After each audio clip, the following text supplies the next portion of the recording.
दुर्गा परसाई पक्राउ परेको 24 घण्टा नहुँदै केपी शर्मा ओली, शेरबहादुर देउवा लगायतका यी नेताहरूलाई पक्राउ गर्नुपर्ने आवाज बुलन्द रूपमा उठ्यो। सडकमा उत्रिए युवाहरू। भक्तपुरमा 13,567 मतदाता थपिए।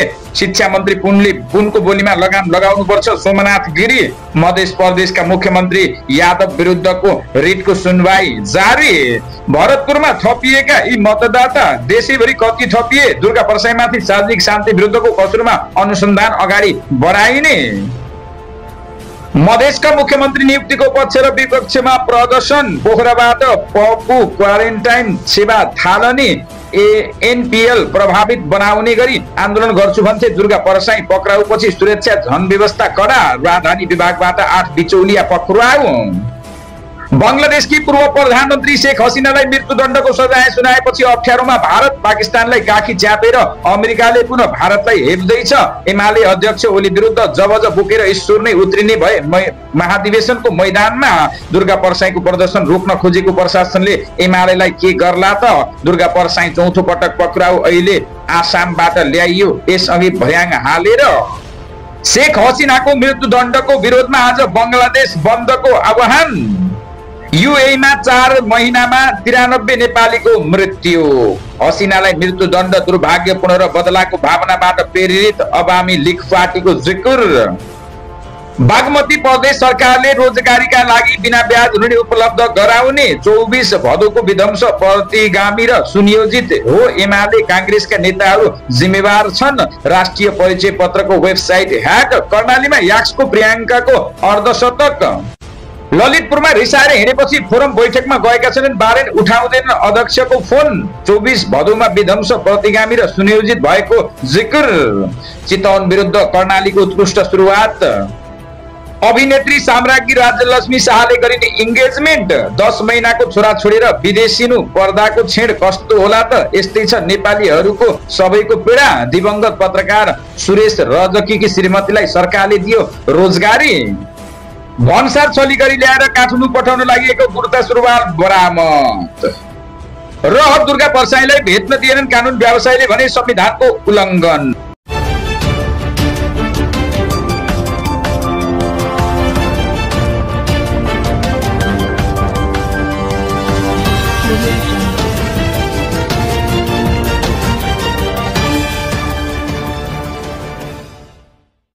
दर्शकबिन नमस्कार अनि हार्दिक स्वागत छ तपाईहरुलाई नेपाली खबर टिभीमा। सदा झैं आज पनि नयाँ ताजा समाचारको साथमा फलोअप रिपोर्ट सँगै उपस्थित भइसकेका छौं। कृपया यो भिडियोलाई अन्त्यसम्म हेरी हामीलाई साथ दिनुहोला। दर्शकबिन तपाईहरुले अहिलेसम्म हाम्रो च्यानललाई सब्स्क्राइब गर्नुभएको छैन भने कृपया सब्स्क्राइब गरी साथमा रहेको बेल आइकनलाई दबाई हामीसँग जोडिनुहोला। दर्शकबिन तपाईहरुले यो भिडियो कुन ठाउँदेखि कहाँबाट हेर्दै अनि सुन्दै हुनुहुन्छ? पहिलो पटक हेर्दै हुनुहुन्छ या तपाईहरु रेगुलर हेर्ने गर्नुहुन्छ? कृपया कमेन्ट बक्समा सानो कमेन्ट छान्न भने झर्को नमानिदिनु होला। दर्शकबिन अब सुरु गर्न चाहन्छौं पूरा समाचार। आज मंसिरका लागि नेकपा एमाले काठमाडौँले गर्न लागेको प्रदर्शनको जोखिम विश्लेषण गरिरहेको स्थानीय प्रशासनले जनाएको छ। मंसिर 7 गतेका लागि आन्दोलन घोषणा गरेका दुर्गा परसाई पक्राउ गरेर स्थानीय प्रशासनले 5 मंसिरमा एमाले गर्ने भनेको प्रदर्शनलाई के गर्ला भन्ने चासो बढेर गएको छ।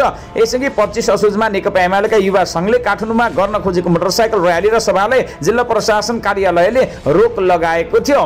एमाले अहिले फेरि नेशनल भोलिन्टियर फोर्सको राष्ट्रिय भेला सुरु गर्नुअघि 5 मंसिरमा बिहान 11 बजे माइती घरबाट नयाँ बानेश्वरसम्म मार्च पास गर्ने घोषणा गरेको छ। एमाले नेता कार्यकर्ताले सामाजिक सञ्जालमा शेयर गरिरहेको प्रचार सामग्री अनुसार मार्च पासका लागि नेता कार्यकर्ताहरूलाई पवरमहलमा जम्मा हुन भनिएको छ। प्रचार सामग्रीमा राष्ट्रिय भेलामा अध्यक्ष केपी शर्मा ओलीलाई प्रमुख अतिथिको रूपमा आमन्त्रण गरिएको छ। तर एमाले गर्ने भनिएको मार्च पासका लागि स्थानीय प्रशासनसँग सोमबारसम्म अनुमति लिएको छैन। काठमाडौँको प्रमुख जिल्ला अधिकारी ईश्वरराज पौडेलले एमालेको तर्फबाट सोमबारसम्म अनुमतिका लागि कोही नआएको बताइएको छ। 5 गते माइती घर कि कता भनेर ब्यानर मैले पनि हेरेको थिएँ। उनले अनलाइन खबरसँग कुराकानीमा भने उहाँहरू माइती घरमा प्रदर्शन गर्ने भनेर अहिलेसम्म अनुमति लिन आउनु भएको छैन उनले बताएका छन्। प्रमुख जिल्ला अधिकारी पौडेलले एमाले गर्ने भनेको प्रदर्शनको जोखिमको विश्लेषण भइरहेको पनि जानकारी दिएका छन्। जोखिमको पोर्ट हेरेर हामीले विश्लेषण गरिरहेका छौँ। प्रहरी प्रशासनले त्यसको जोखिममा विश्लेषण गरेर हेर्छ उनले बताएका छन्। उता राष्ट्रिय स्वतन्त्र पार्टी रासपाका निलम्बित महामन्त्री मुकुल ढकालले दुर्गा परसाई पक्राउ परेपछि असन्तुष्टि व्यक्त गरेका छन्। भड्काउ अभिव्यक्ति दिएको भनेर परसाई जेलमा र भड्काउ कार्य गरेर सिंहदरबार जलाएकाहरू सरकारमा रहेको भन्दै असन्तुष्टि व्यक्त गरेका छन्। उनले देश टुक्राउँछु भनेर अभिव्यक्ति दिने सरकारको सुरक्षामा रहेको बताउँदै भने धर्म र देश जोगाउँछु भन्ने दुर्गा परसाई कारागारमा यस्तो उनले देश कता जाँदैछ भनेर प्रश्न समेत गरेका छन्। भड्काउ अभिव्यक्ति दिएको भनेर दुर्गा परसाई जेलमा भड्काउ कार्य गरेर सिंहदरबार जलाएकाहरू सरकारमा ढकालको सामाजिक सञ्जालमा लेख्छन् देश टुक्राउँछु भनेर अभिव्यक्ति दिने सरकारको सुरक्षामा धर्म र देश जोगाउँछु भन्ने दुर्गा परसाई कारागारमा देश कता जाँदैछ उनले प्रश्न गरेका छन्। त्यस्तै नेत्रविक्रम चन्द विप्लवले युद्धकालीन माओवादी बिउताएका छन्। सुरुमा नेकपा दर्ताका लागि निवेदन दिएका विप्लवले अर्को पार्टीसँग नाम जुधेपछि कम्युनिस्ट पार्टी नेपाल कपार्ने दर्ता गराएका थिए। अहिले माओवादी लगायतका घटक मिलेर नेपाली कम्युनिस्ट पार्टी भएसँगै विप्लवले पुरानो नेकपा माओवादी कायम राखेर दल दर्ता गरेका हुन्। उनको दलको 105 सदस्यीय केन्द्रीय समितिको नामावली निर्वाचन आयोगमा पेश गरिएको छ। निर्वाचन आयोगले एक पदाधिकारी अनुसार विप्लवको पार्टीले गुलाबको फूल निर्वाचन चिन्ह प्राप्त गर्दै महासचिव विप्लव र प्रवक्तामा खड्गबहादुर विश्वकर्मा प्रकाण्ड रहने गरी 105 सदस्यीय केन्द्रीय समिति नामावली प्रकाशन गरेको छ। पेश गरिएको नामावली अनुसार स्थायी समिति सदस्यमा 6 जनाको नाम पेश गरिएको छ, जसमा महासचिव विप्लव र प्रकाण्ड बाहेक सन्तोष कुमार बुढामगर, छविलाल सापकोटा उर्फ अनिल शर्मा र उमा भुजेल र भरत बहादुर बम रहेका छन्। यस्तै पेश गरिएको नामावली अनुसार पोलिट ब्युरो सदस्य बीपीएममा 25 जनाको नाम पेश गरिएको छ, जसमा महासचिव प्रवक्ता र 4 जना स्थायी समिति सदस्य बाहेक 19 जना बीपीएम छन्। बीपीएममा देवराज राई, नन्दबहादुर बुढामगर, माइला लामा, वालाराम थापा, भेषराज भुषाल, चुडामणि ओली, अमरसिंह झाँक्री, केशव बहादुर बाठा, सावित्रा गुरुङ, दुराखुम सुवेदी, क्षेत्रबहादुर घिमिरे, एटम बिसी, नवीन कुमार विश्वकर्मा, बलबहादुर ओली, चन्द्रबहादुर खड्का, बन्धु चन्द्र देवनारायण शाह र कान्छाराम तामाङ रहेका छन्। त्यस्तै राजधानी बनाइदिने भनी बिचौलियाको काम गरेको अभियोगमा 3 जनालाई आइतबार प्रहरीले पक्राउ गरेको छ। पक्राउ पर्नेहरूमा काठमाडौँ महानगरपालिका 26 बस्ने सर्लाही हरिवन नगरपालिका 1 घर भएका 32 वर्षीय भाग्यनारायण शाह, काठमाडौँ महानगरपालिका 3 बस्ने धादिङ नेत्रावती गाउँपालिका 2 घर भएका 36 वर्षीय वीरेन्द्र थापा मगर र काठमाडौँ महानगरपालिका 28 बस्ने सिन्धुपाल्चोक चौतारा नगरपालिका 5 घर भएका 43 वर्षीय मिक्टे लामा रहेका छन्। राजधानी विभाग त्रिपुरेश्वरको मूल गेट बाहिर सेवा गराएर राजधानी छिटो छरितो बनाइदिने भनी विभिन्न प्रलोभन देखाई अतिरिक्त रकम लिई दुःख हैरानी दिने तथा राजधानी विभागका कर्मचारीको काम कारबाहीमा समेत अवरोध र बाधा पुर्याउने कार्य गरेको भन्ने सूचनाका आधारमा काठमाडौँ उपत्यका अपराध अनुसन्धान कार्यालय टेकुबाट खटिएको प्रहरीले उक्त कार्यमा संलग्न उनीहरूलाई पक्राउ गरेको छ। उनीहरूलाई आवश्यक अनुसन्धान तथा कारबाहीका लागि जिल्ला प्रहरी परिषदमा काठमाडौँमा पठाइएको छ।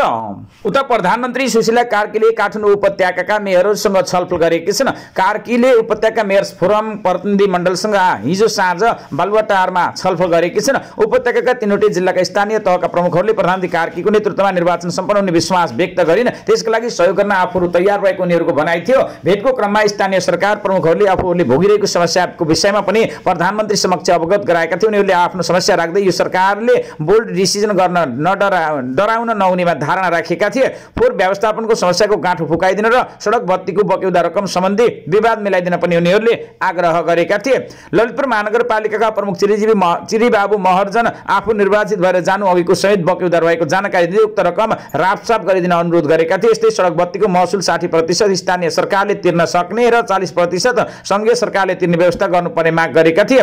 यस्तै जेनजी आन्दोलनपछि उत्पन्न सुरक्षा चुनौतीको सम्बोधन गर्दै स्थानीय तहका कार्यालय सञ्चालनमा सहजीकरण गरिदिन पनि उहाँहरूले प्रधानमन्त्री समक्ष आग्रह गर्नुभएको थियो। गोकर्णेश्वर नगरपालिका प्रमुखले नेपाल ट्रस्टको जग्गामा सडक विस्तार गरिदिन आग्रह गरे। टोखा नगरपालिका प्रमुखले टोखा र छहरे बाटो चौडा पार्न स्थानीयलाई मुआवजा दिने निर्णय गरिदिन आग्रह गरे। दलीय सरकारले यस्तो निर्णय गर्न नसक्ने भएकाले गैर दलीय सरकारले यो निर्णय गरे इतिहास रच्नुपर्ने उनको सुझाव रहेको थियो। बुढा नीलकण्ठ नगरपालिका प्रमुख मिठाराम अधिकारीले भदौ 24 गते जेनजी आन्दोलनसँग सम्बन्धित नै नभएका व्यक्तिहरूले व्यक्तिगत घर-घरमा लुटपाट मचाएको भन्दै तिनीहरूलाई कानुनबमोजिम कारबाहीको माग गरेका छन्। नगरपालिकाले नै जारी दिएर केही व्यक्ति पक्राउ गरेको भए पनि प्रहरी अदालतबाट छुट्न थालेको भन्दै उनले चिन्ता व्यक्त गरेका छन्। कीर्तिपुर नगर प्रमुखले त्रिभुवन विश्वविद्यालयको जग्गामा बस पार्क, अस्पताल र प्रशासकीय भवन सञ्चालनका लागि संघीय सरकारले अनुमति दिनुपर्ने माग राखेका छन्।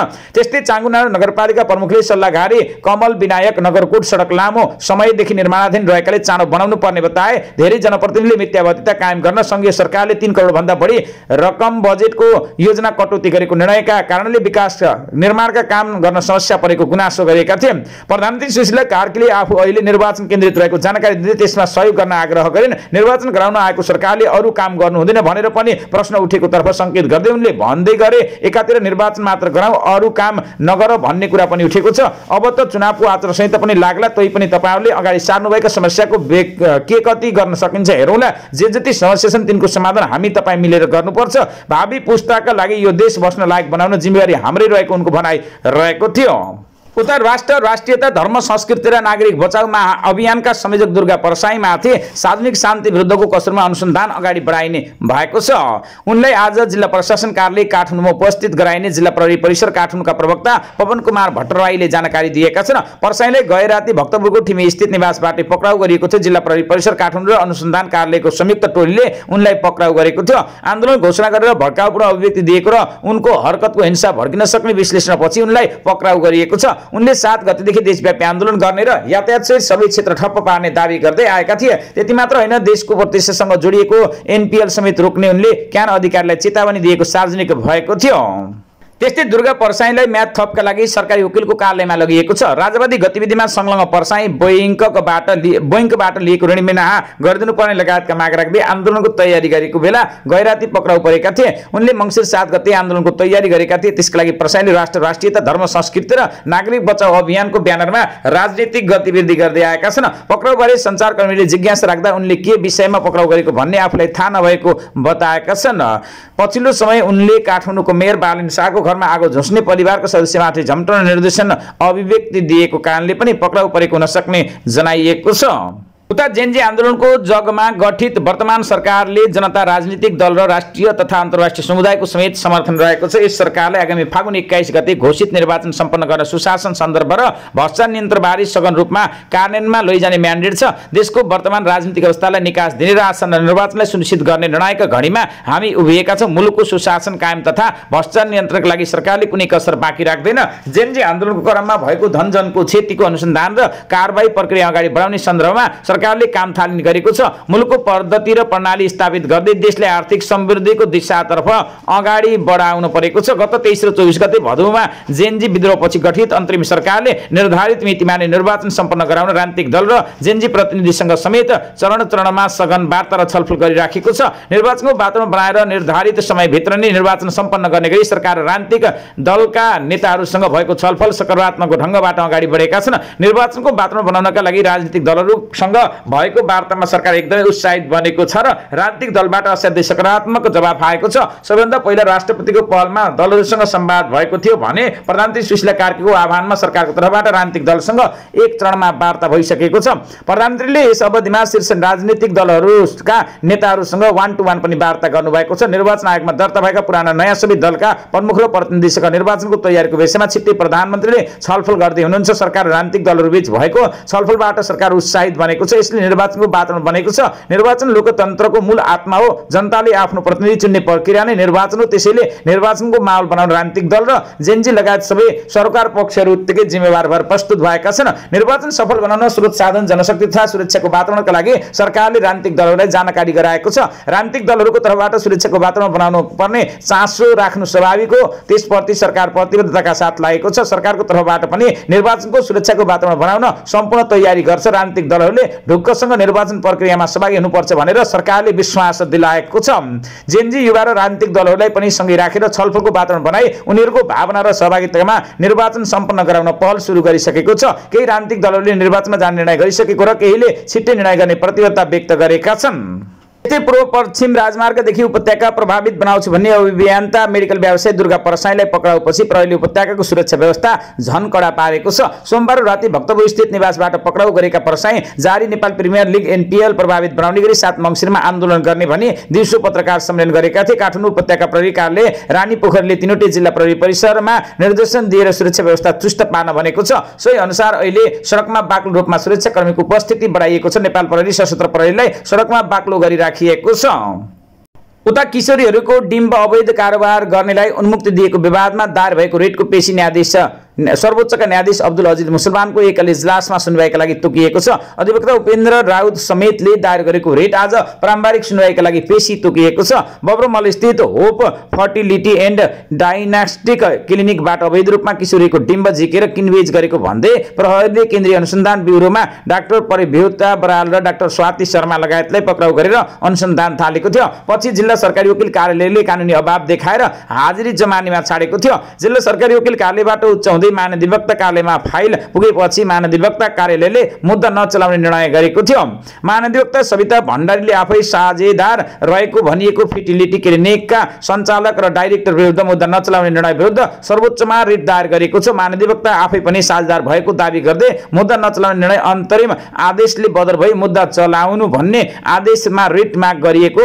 महाधिवक्ता सविता भण्डारी र उनका नातेदार जोगाउने उद्देश्य सहित कार्यालयले गरेको निर्णय कानुन विपरीत रहेको दावी गर्दै आइतबार रिट निवेदन दर्ता गराएको थियो। आर्थिक प्रलोभन दिएर विपन्न किशोरीहरूको डिम्ब झिकेर अर्कोलाई बेच्ने धन्दा चलाएका दुई आइभीपी इन भिट्रो फर्टिलाइजेसन क्लिनिकका सञ्चालक विरुद्ध सीआईबीले मुद्दा चलाउन सिफारिस गरेको महाधिवक्ता भण्डारीको निर्देशनमा 3 असोजमा महाधिवक्ता कार्यालयले मुद्दा नचलाउने निर्णय गरेको थियो।